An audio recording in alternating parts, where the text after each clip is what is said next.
Good day friends and welcome. Want your Shopify store to look clean, modern and professional? In this video I will tell you how to customize your Horizon theme.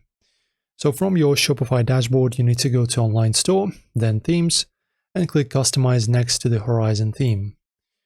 Start with the header, upload your logo, adjust size.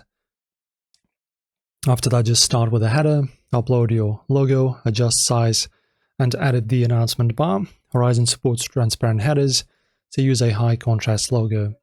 Next, scroll through the homepage sections. You can use head sections to insert banners, collections or testimonials.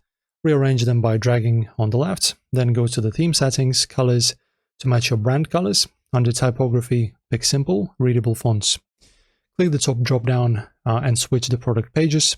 Customize layout, enable sticky, add to cart, and adjust gallery styles. Finally, scroll to the footer and add links, a newsletter sign up, and payment icons. Always preview for mobile and hit save before leaving. And this is how to easily customize the Horizon theme in Shopify. Simple, clean, and ready to sell. Like and subscribe for more fast Shopify tips.